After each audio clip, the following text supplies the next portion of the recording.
Taiho was different from the day he was born. Every dragon child in the great Veldran Empire hatched from their egg with bright red scales. It was a sign of their proud bloodline. It showed they carried the fire of their ancestors inside them. But when Taiho broke through his shell, his mother gasped. His scales were pale silver, like moonlight on water. The healers said it was rare, but not unheard of. They said he would be fine. They were wrong. By his third cycle, when other dragon children could already breathe small flames, Taiho could only make weak sparks. His fire would sputter and die before it even left his mouth. The teachers tried to help him. They gave him special training. They made him practice for extra hours. Nothing worked. By his fifth cycle, when other children could close their eyes and see the memories of their ancestors, Taiho saw only broken pieces. The ancestral memory was the most sacred gift of the dragon people.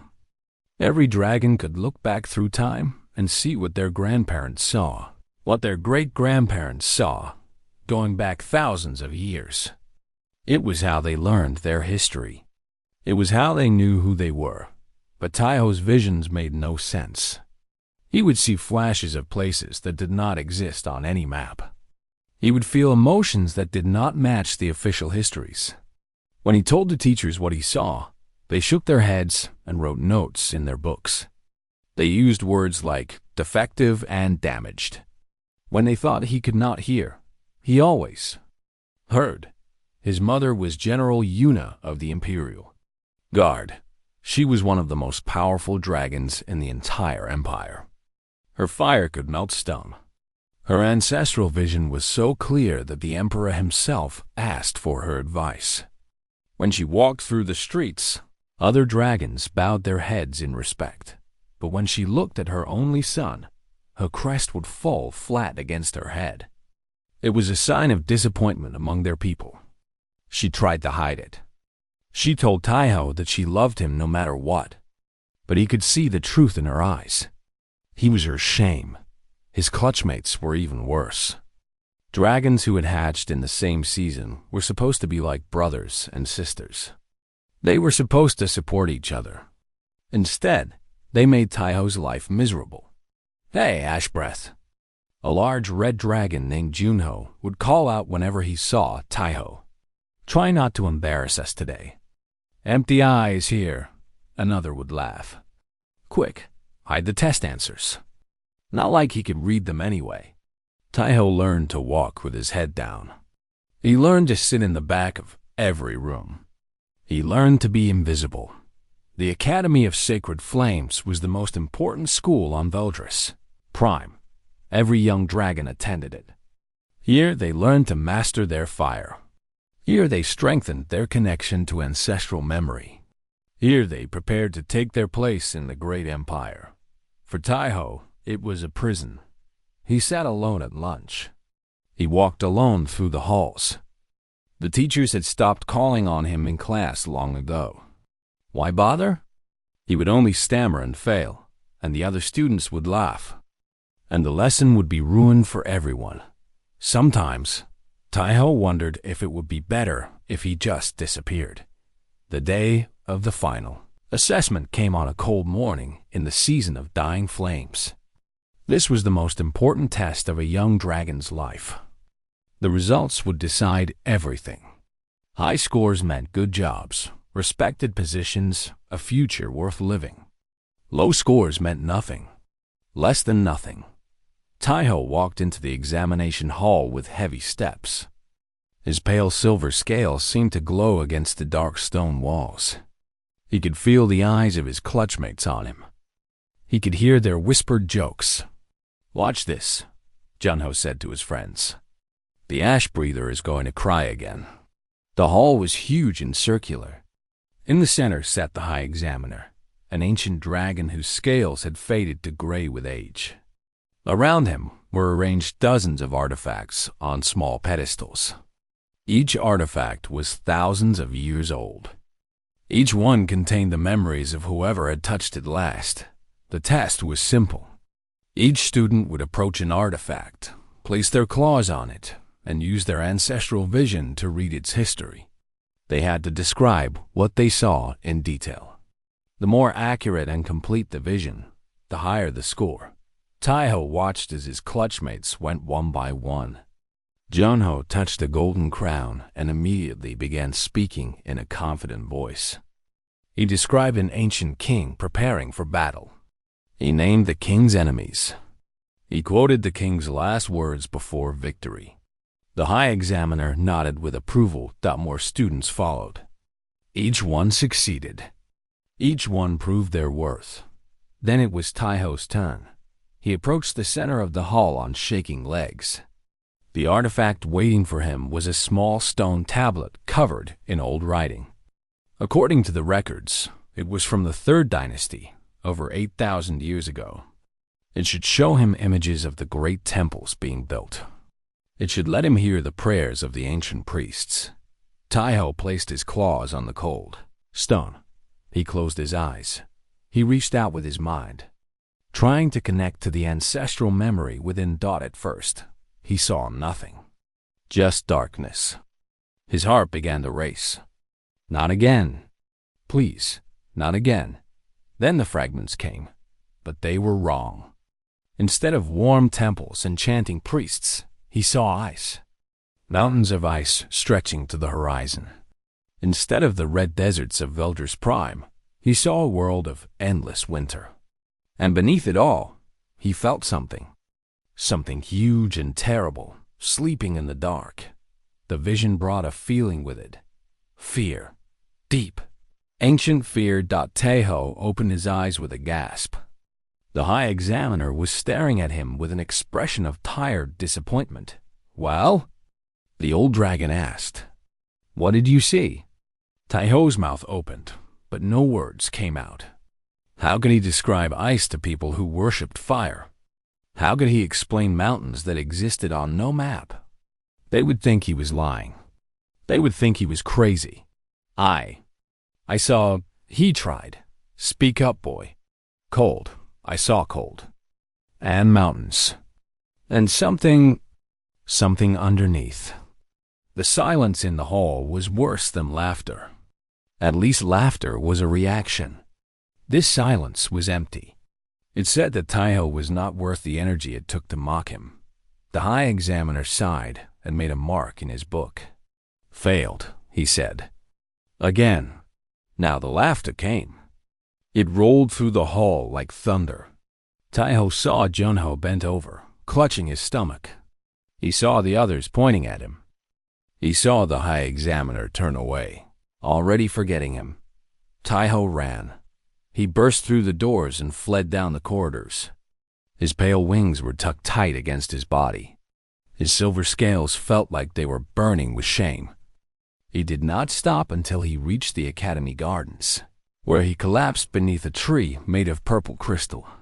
There he sat, alone, as the twin suns of Veldur's Prime moved slowly across the sky.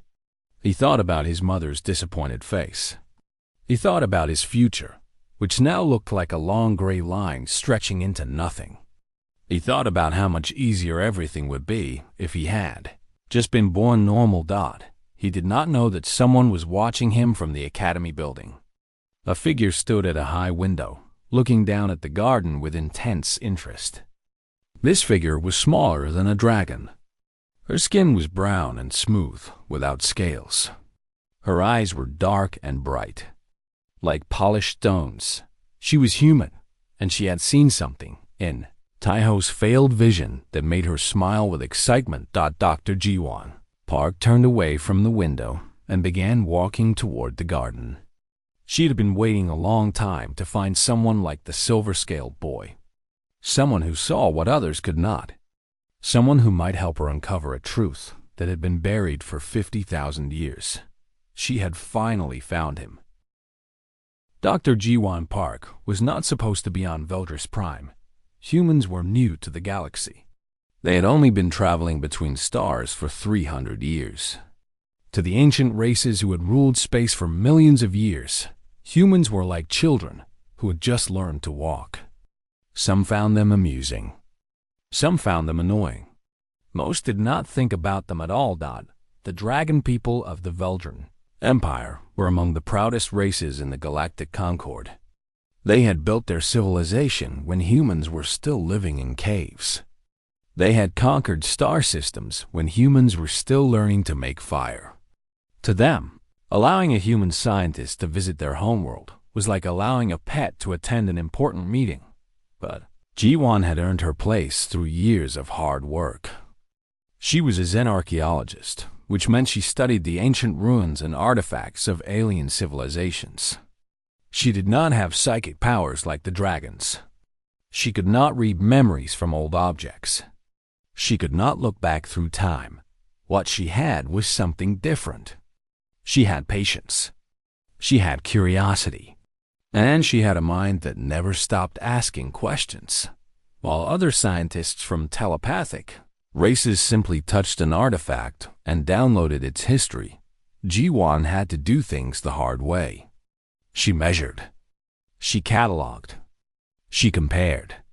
She looked at the shape of things, the wear on surfaces, the layers of dirt and time. She pieced together the past like a puzzle, one small clue at a time. This made her slow, but it also made her accurate. Several times, Ji-won had discovered that the psychic readings other scientists trusted so much were wrong. Memories could be damaged. Memories could be altered. Memories could lie. But physical evidence was harder to fake. This was why the Veldran Academy had allowed her to observe their students. They wanted to know how humans could solve mysteries without psychic gifts. They thought they might learn something useful. Instead, Ji-won had learned something far more interesting. She walked through the crystal garden, her boots crunching softly on the gravel path. Ahead, beneath a tree that glowed faintly purple, sat the silver-scaled dragon she had been watching. He looked so small and sad. His wings were pressed flat against his back. His head hung low. Ji-won approached without hesitation. Fear was a luxury she could not afford. "That artifact," she said when she was close enough to speak. "What did you actually see?" The young dragon looked up in shock. His vertical pupils widened. Ji-won could see him processing her appearance, trying to understand why a human was speaking to him. What?" he managed. "The stone tablet. During your test, I watched from the gallery above. The High Examiner said you failed, but I saw your face when you touched it. You saw something. Something that scared you." Taiho's silver scales seemed to grow even paler. "You were watching?" "I was." "Now answer my question. What did you see?" For a long moment, Taiho said nothing. Ji-won waited. She was very good at waiting. Finally, the young dragon spoke. "Nothing. I saw nothing. I am broken. Everyone says so." "I did not ask what everyone says. I asked what you saw." Taiho looked at her with an expression she recognized. It was the look of someone who had stopped hoping a long time ago. Someone who had been hurt so many times that they had forgotten what kindness felt like. "Why do you care?" he asked. "You are human. You do not even have ancestral memory. What could you possibly understand about my failure?" Ji-won sat down on the ground across from him. The gravel was uncomfortable, but she ignored it. "You are right. I am human. I cannot see the past like your people can. But I have spent my entire life studying the past anyway. Do you know what I have learned?" Taiho shook his head. "I have learned that what people see and what is real are often two different things. Your people trust their ancestral memory completely. They believe it shows them the truth. But memories can be wrong. Memories can be changed. Sometimes the person who sees something different is not broken. Sometimes they are the only one who is seeing clearly." Something flickered in Taiho's eyes. A tiny spark of hope, quickly hidden. The artifact was from the Third Dynasty. It should have shown me the temple builders, the sacred ceremonies. That is what the records say. And what did you actually see?" Taiho hesitated. Then, slowly he began to speak. Ice. I saw a world covered in ice. Mountains taller than anything on Veldris Prime. The sky was gray and heavy with snow. And there were dragons there, but they did not look like us. Their scales were white. They were bigger, wilder, and beneath the ice, deep underground, there was something. Something huge and dark. Something that made me feel afraid. Jiwan's heart beat faster, but she kept her face calm. This was better than she had hoped. The official records say that artifact was recovered from the Sunfire temples in the eastern desert. I know. That is why I am broken. I see things that are not there. Things that make no sense. Or, Jiwan said softly, you see things that are there. Things that everyone else has been taught to ignore. Taiho stared at her. What do you mean? Jiwan reached into her bag and pulled out a small device. She pressed a button, and a holographic map appeared in the air between them. It showed the planet Veldris Prime, but there were marks on it. Red circles in places far from any city. For the past year, I have been studying anomalies in Veldran history. Small things that do not add up. Artifacts that seem older than they should be. Ruins that do not match any known architectural style. And most interesting of all, a region called the Forbidden Reaches. She pointed to a large area on the map marked in black. Your government says this area is off-limits because of unstable ground, earthquakes, volcanic activity. But my scans show the ground there is perfectly stable. So why is it forbidden? Taiho looked at the map, then back at Jiwan. I do not understand. What does this have to do with me? I need to excavate a site in the Forbidden Reaches. I have found something buried there. Something very old. But to understand what I find, I need someone who can read its history. Not someone who sees what they expect to see. Someone who sees what is actually there. She met his eyes. Someone like you. You want me to help you? Taiho almost laughed. I cannot pass a simple examination. I am the worst student in the entire academy. My own mother is ashamed of me. I do not need a good student. Good students see what they have been taught to see. I need someone who sees differently. Jiwan stood up and extended her hand toward him. Come with me. Help me dig in the Forbidden Reaches. And maybe, just maybe, we will find out why you see ice when everyone else sees fire. Taiho looked at her hand like it was a dangerous weapon. The High Council would never approve. I did not ask the High Council. My mother would be furious. Is your mother's approval worth more than understanding yourself? Worth more than knowing why you are? The question hung in the air. Taiho thought about his life at the academy. The loneliness. The mockery. The empty future stretching before him like a road to nowhere. He thought about his mother, who loved him but could not hide her disappointment. He thought about the other dragons, who would never accept him no matter how hard he tried. And he thought about the ice. The white dragons. The things sleeping beneath the frozen mountains. For years, he had tried to push those visions away. He had told himself they were mistakes, symptoms of his broken mind. But what if they were not? What if they were real? What if they meant something? Taiho reached out and took Jiwan's hand. Her skin felt strange against his scales, warm and soft. But her grip was firm. When do we leave? He asked. Jiwan smiled. It was a small smile, but it changed her whole face. She looked younger when she smiled. Less tired. Tonight, she said. Backlight. Tell no one where you are going. But my mother will try to stop you if she knows. Do you want answers or do you want safety? Taiho thought for only a second. Answers. Good.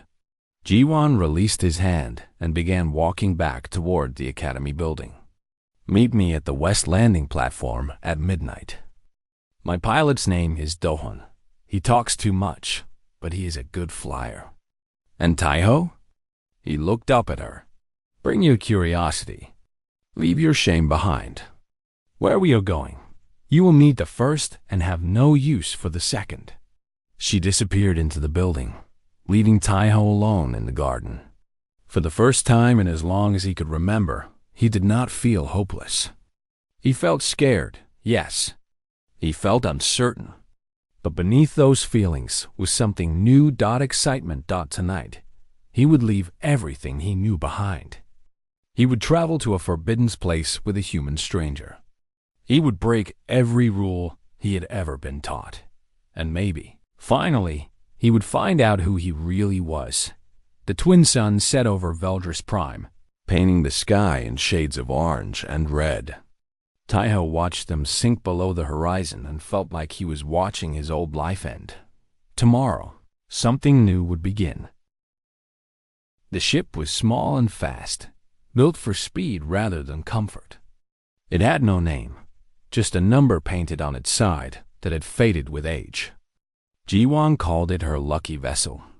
She had flown it to dozens of worlds, chasing mysteries that other scientists had given up on. Taiho sat in the back, watching the lights of his homeland shrink into the distance. The academy became a small glowing dot. Then the city disappeared. Then even the mountains were gone, swallowed by the darkness. He had left a note for his mother. Just a few words. I need to find answers. Please do not follow me. I love you. He knew she would be angry. He knew she would worry. But he also knew that if he had asked for permission, she would have said no.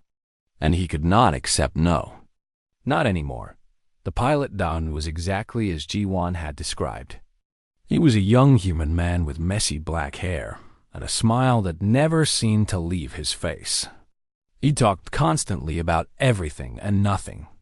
The weather, the stars, a funny story about a space station he had once visited. His voice filled the cabin like background music, friendly and warm.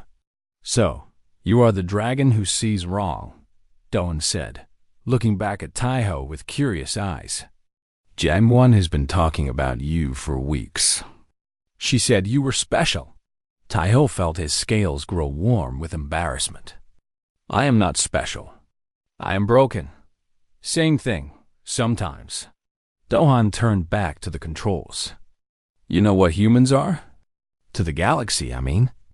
We are the species with no gifts. No psychic powers. No ancestral memory. No elemental control. We are the boring ones. The plain ones. But here's the thing.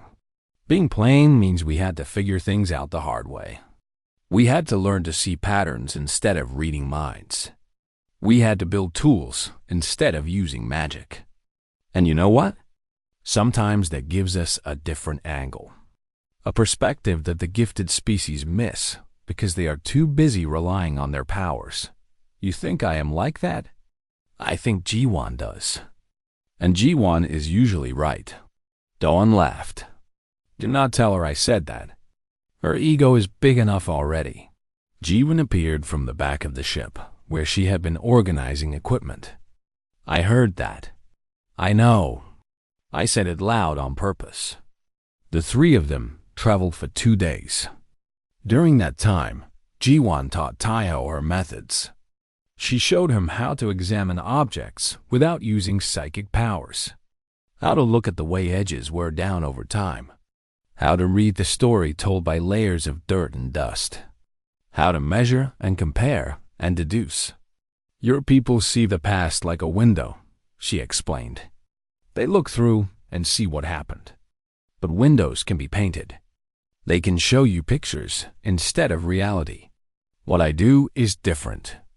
I look at the footprints left behind, the marks that time leaves on physical objects. Footprints cannot lie as easily as pictures can. Taiho absorbed every lesson like dry ground absorbing rain. For the first time in his life, someone was teaching him in a way that made sense. Someone was not asking him to use a gift he did not have. Someone was showing him a different path. On the third day, they reached the Forbidden Reaches. From above, It looked like any other part of Veldris Prime. Red deserts stretched to the horizon. Mountains rose in the distance, their peaks touched by the light of the twin suns. There was no sign of instability. No volcanoes. No cracks in the earth. The government says this whole region is dangerous, Jiwan said, studying her scanner. But look at these readings. The ground is solid. More stable than most of the planet, actually. So why keep everyone away? Dohan brought the ship down in a valley between two tall mountains. When the engines stopped, the silence was shocking. No birds called. No wind blew. It was as if the land itself was holding its breath. They stepped out onto red sand. Jiwan immediately began taking readings with her instruments. Dohan set up a small camp with practiced efficiency, and Taiho stood still, looking around at the empty landscape. He felt something odd. It was faint, like a whisper heard from far away. But it was there. A pull, a call. Something beneath his feet was reaching up toward him. This way, he said, surprising himself. Jiwan looked up from her scanner. What? There is something this way. I can feel it. Taiho pointed toward the base of the larger mountain. Underground. Deep, but it knows I am here. A normal scientist might have dismissed his words. But Jiwan was not normal. She simply nodded and began walking in the direction he had pointed. They found the entrance hidden behind a fall of boulders. It was not a natural cave. The walls were too smooth, the angles too perfect. Someone had carved this tunnel long ago, cutting through solid rock with tools or powers that had left no marks. The deeper they went, the stranger things became. The walls changed color, shifting from red to gray to black. The air grew cold. Taiho found himself remembering his vision, the world of ice and white dragons. His scales prickled with recognition. Look at this, Jiwan breathed. They had entered a chamber. It was huge, big enough to hold 100 dragons. And in the center sat a structure that made Taiho's heart stop. It was a building. A small temple monument made entirely of black stone that seemed to swallow light. The architecture was unlike anything Taiho had ever seen. It was not Veldrin. It was older, stranger. The angles hurt his eyes if he looked at them too long. Jiwan circled the structure, taking pictures and measurements. This style does not match any known Veldrin culture. The stone is a type of volcanic glass, but the nearest volcano is 1,000 miles away. And these carvings, she pointed to symbols etched into the walls. I have never seen this writing system before.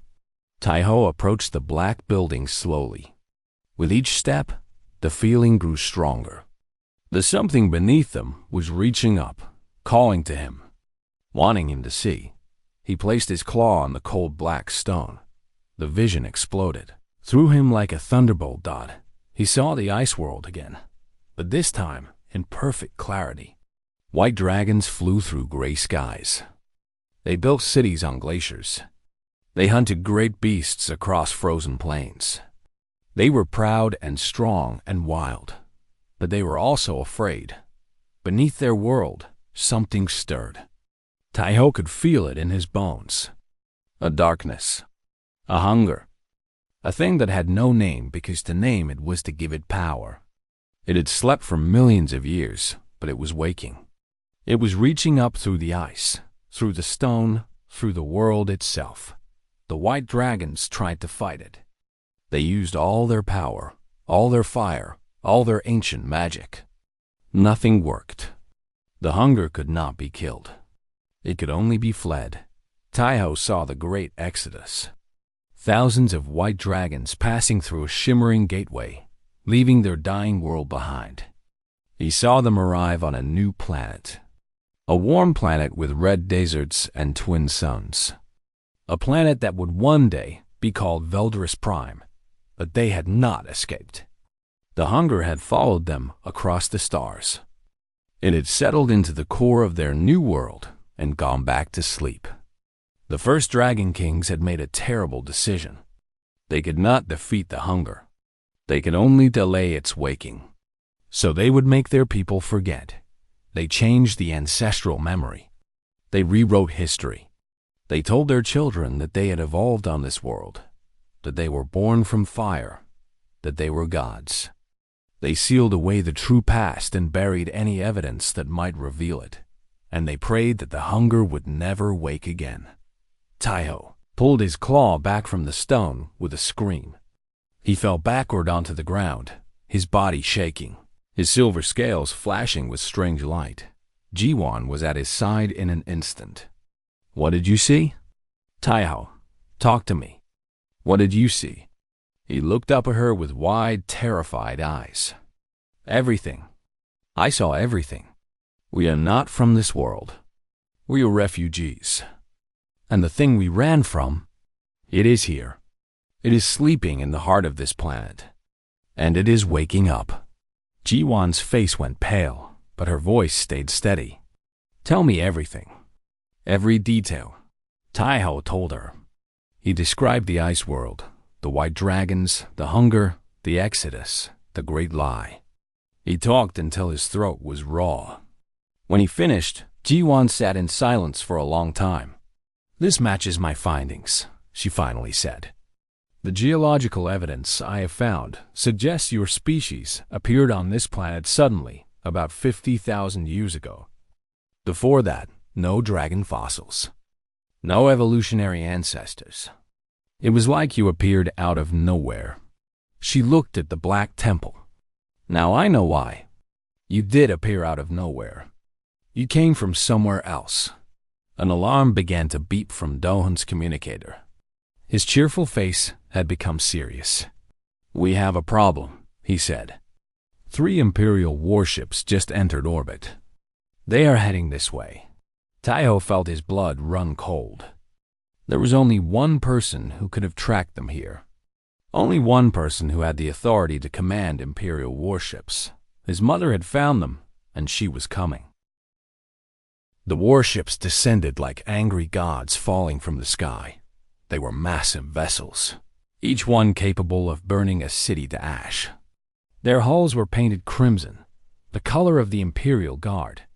Their weapons glowed with contained fire, ready to unleash destruction at a single command. Taiho watched them land outside the mountain with a feeling of cold dread in his stomach. He knew those ships. He had played on ships like those as a child, when his mother had taken him to military bases. He had dreamed of commanding one someday, before he realized that dreams were not meant for failures like him. "We need to run," Dohun said, already moving toward their small vessel. "If we go now, we can—" "No." Jiwan stood firm. "If we run, they will hunt us forever. And the truth we found here will be buried again, for another 50,000 years. The truth will not matter if we are dead. Then we must make sure we do not die." Jiwan looked at Taiho. "Can you show them what you showed me? Can you make them see the visions?" Taiho shook his head. "I do not know how. I have never been able to control my gift. It just happens. Then we will have to hope that when it happens at the right moment." Jiwan straightened her clothes and began walking toward the entrance of the cave. "Come, we will meet them outside." Running looks like guilt. They emerged into the light of the twin suns, just as the first soldiers began marching toward them.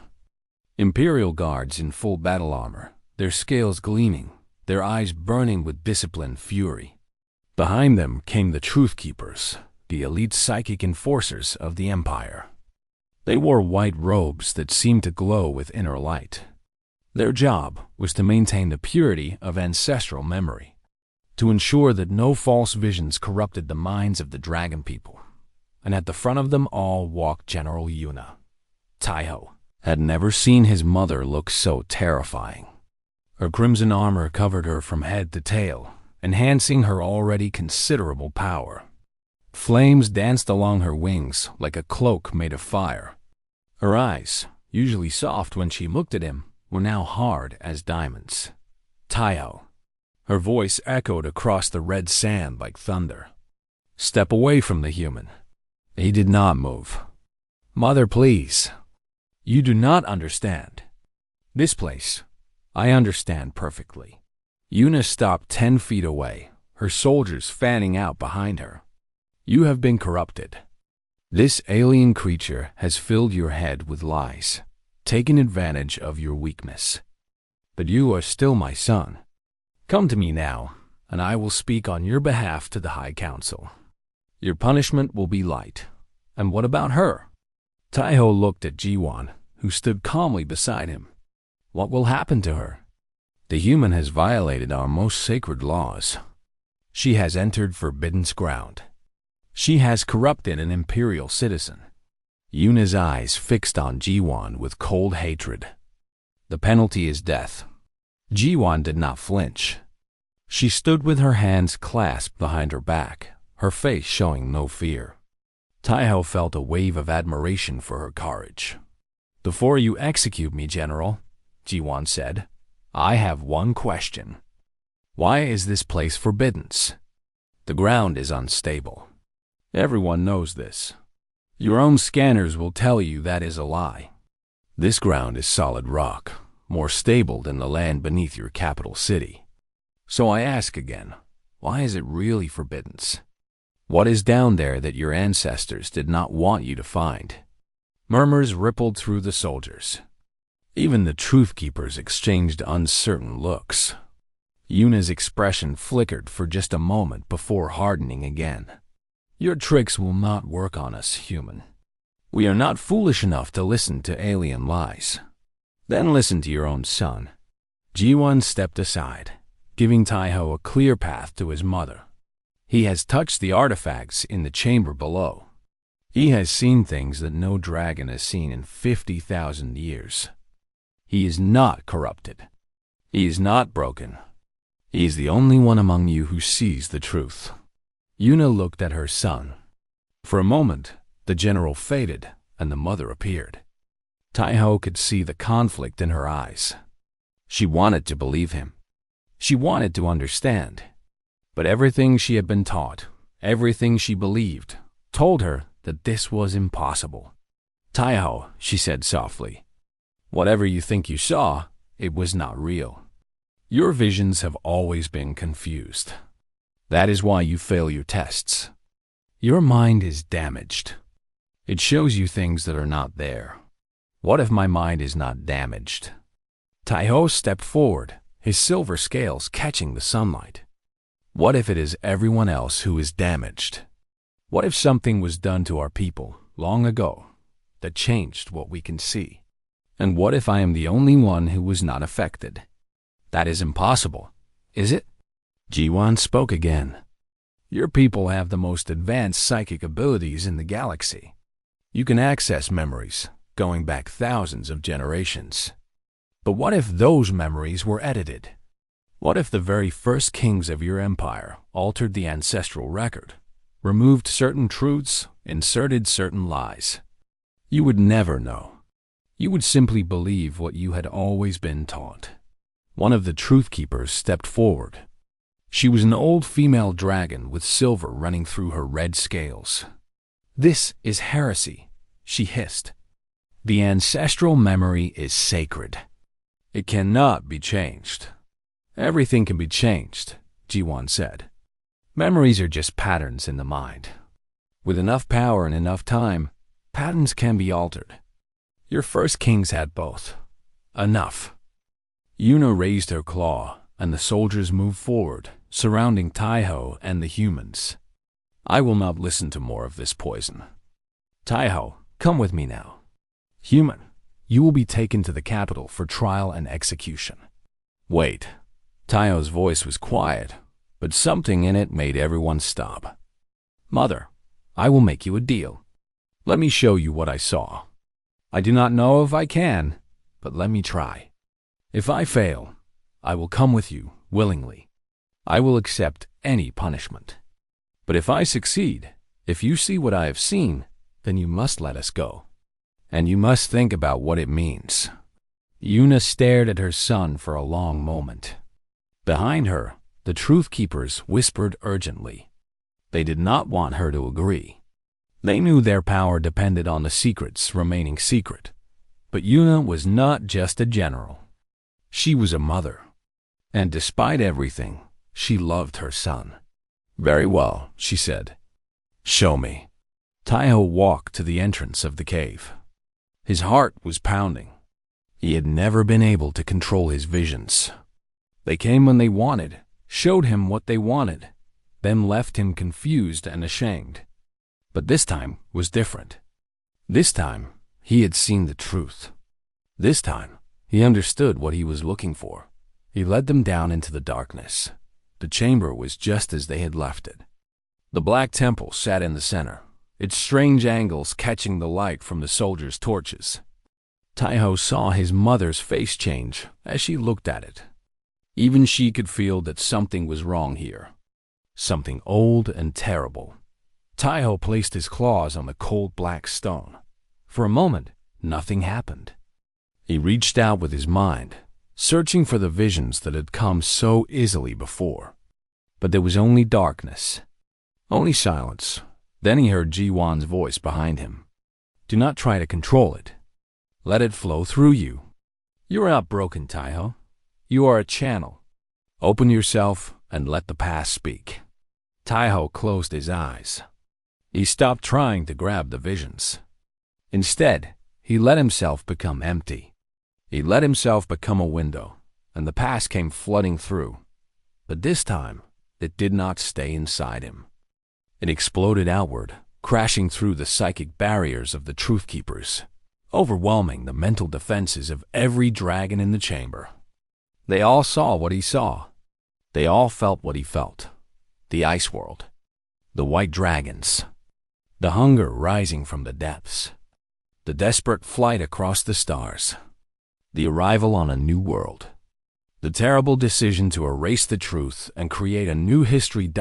And beneath it all, still sleeping but slowly waking, the thing that had followed them, the thing that waited in the heart of their planet, the thing that would one day rise again. The vision ended. The chamber was silent, except for the sound of harsh breathing. Yuna stood frozen, her eyes wide, tears streaming down her scales. The soldiers had fallen to their knees. Even the Truth Keepers looked shattered, their beliefs crumbling around them. "It is waking up," Taiho whispered into the silence. "The hunger. Our ancestors could not destroy it. They could only run from it. They made us forget so we would not live in fear. But it followed us, and it is almost awake." Yuna looked at her son. The general was gone. Only the mother remained. "What have we done?" She breathed. "What did we make ourselves forget?" Taiho took her claw in his. "We forgot how to fight it. But maybe that is not lost forever. Maybe we can remember. Maybe we can find another way." Above them, the Black Temple seemed to pulse with dark energy. Far below, in the heart of the world, something stirred in its ancient sleep. The truth was finally free. Now they had to decide what to do with it. The revelation split the Empire in two. Those who had shared Taiho's vision could not deny what they had seen. The evidence was too clear, the emotions too real. They had felt the fear of their ancestors as they fled their dying world. They had witnessed the terrible compromise that erased their true history. They knew, down to their bones, that everything they had been taught was a lie, but many refused to believe. The High Council declared Taiho a heretic. They called Ji-Wan a dangerous alien who had used some human trick to poison dragon minds. The Truth Keepers, desperate to protect their power, claimed that the vision was a false memory, a psychic attack designed to weaken the Empire. Civil war erupted across Veldur's Prime. Dragons who believed the truth fought against those who clung to the old ways. Cities burned. Families were torn apart. The proud Veldran Empire began to collapse from within. Yuna stood with her son. She had felt the truth too deeply to deny it. Many of her soldiers joined her, forming a rebel faction that called itself the Awakened. But they were outnumbered. The Truth Keepers controlled most of the military. It seemed only a matter of time before the heretics were crushed. Then the hunger woke. It started with earthquakes. Deep tremors that shook the planet to its core. Mountains cracked. Cities fell. The twin suns seemed to grow dim as a shadow spread across the sky. From the heart of Veldris Prime, something rose. It was not a creature in any normal sense. It was darkness given form. A mass of shadows and cold and endless appetite. It pulled light into itself and swallowed heat.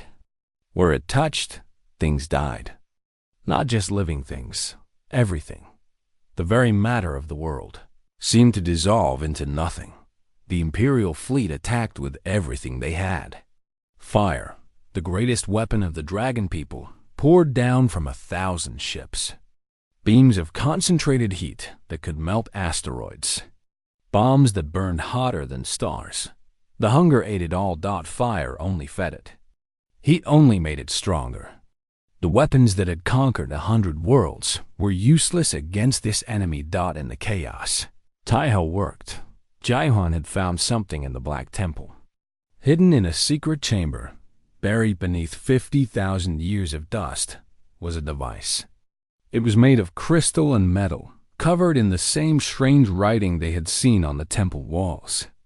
When Taiho touched it, he felt an echo of his ancestors. Not the edited memories that other dragons saw. The real ones.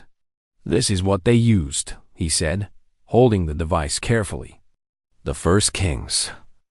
When they could not destroy the hunger, they used this to put it back to sleep. Can you use it now? Jiwan asked. I do not know. The instructions are in the ancestral memory, but not the false version. The real version. The one that was erased. Taiho looked at the device with desperate hope. I can see pieces of it, but there are gaps. Things that were lost when they rewrote our history. Dohan's ship rocked as another earthquake shook the ground. Through the window, they could see the hunger growing larger. It had already consumed 3 cities. The Imperial fleet was in full retreat. We are running out of time, Dohan said. Whatever you are going to do it fast. Taiho closed his eyes and reached deeper into the ancestral memory than he had ever gone before.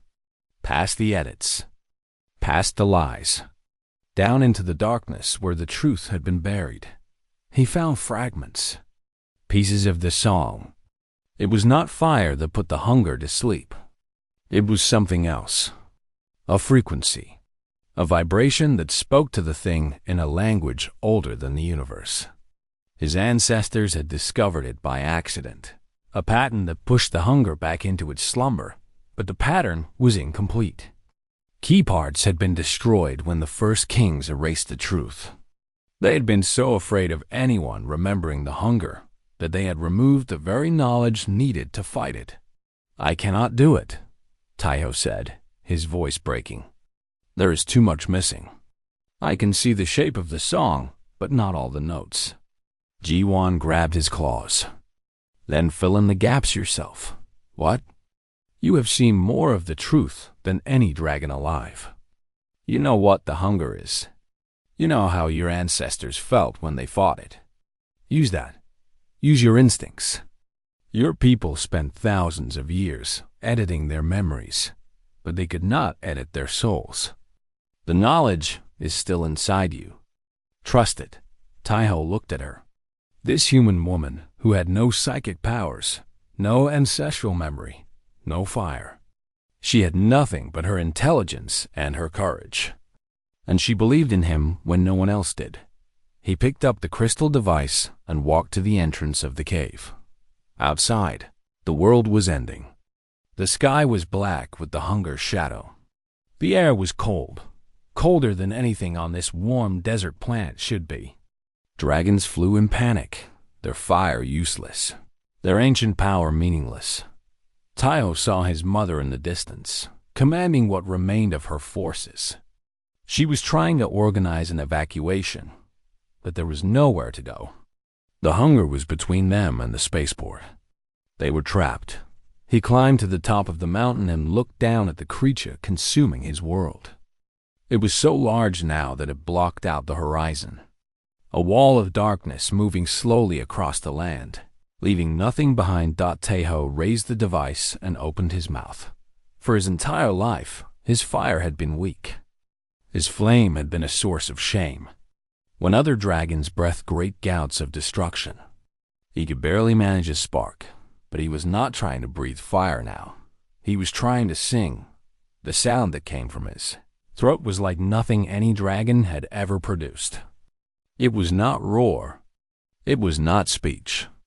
It was a tone, a vibration that seemed to resonate with the crystal in his claws. The device amplified it, spreading it across the planet in a wave of silver light. Tahoe sang the song of his ancestors. The real song. The one they had sung 50,000 years ago when they first put the hunger to sleep. Where the memory failed him, he let his instincts guide him. He felt what the notes should be.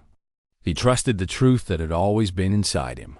The hunger scream thought it was a terrible sound, like a mountain being torn apart. The darkness writhed and twisted.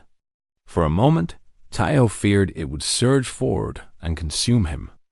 But then it began to collapse, to fold in on itself, to retreat. The song pushed it back. Down, down, down it went. Back through the cracks in the earth. Back into the heart of the world. Back into its ancient prison. Tahoe sang until his throat was raw. He sang until his claws bled from gripping the device.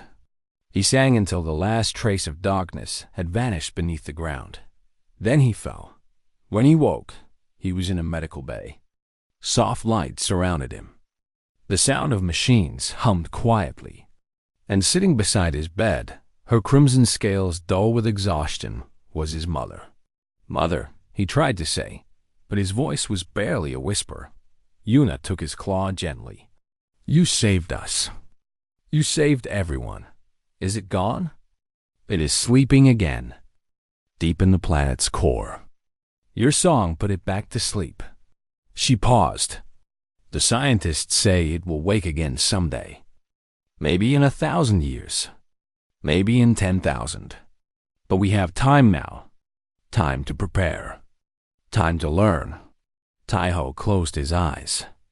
"I was never broken, was I?" "No." Yuna's voice cracked with emotion. "You were the backup plan. Our ancestors knew that someday the lie would fail. Someday the hunger would return. So they left behind someone who could see the truth. Someone who would not be affected by the memory changes. Someone like you. Why me? Because you are different. You always have been.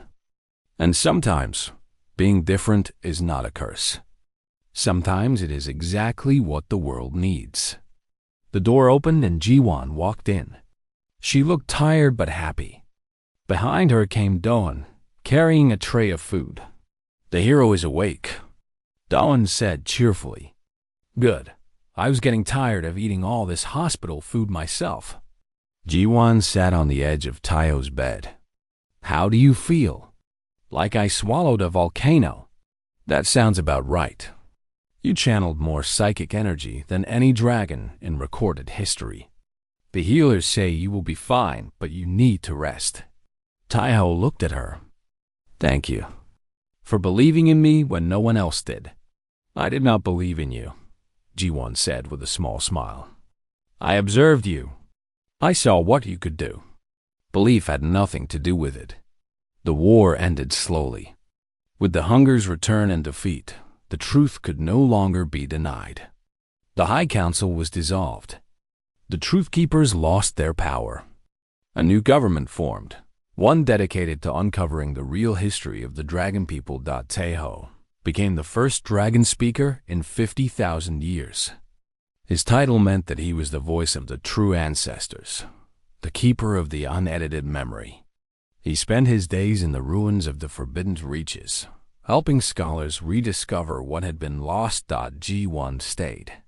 She said there was too much work to do. Too many mysteries still buried beneath the red sand. But Taiho knew the real reason. She'd found something rare on Veldris Prime, a friend. One evening, months after the Hunger's defeat, Taiho sat with Jiwan on a cliff overlooking the excavation site. The twin suns were setting, painting the sky in shades of purple and gold. Your people spent 10,000 years building the most advanced psychic technology in the galaxy, Taiho said. They could read minds across star systems. They could access memories from before time began. And it took a human with a brush and a notebook to show us we had been lying to ourselves. Jiwan laughed softly. We are good at that. Humans, we do not have your gifts. No telepathy. No ancestral memory. No fire. So we had to learn other ways to find the truth.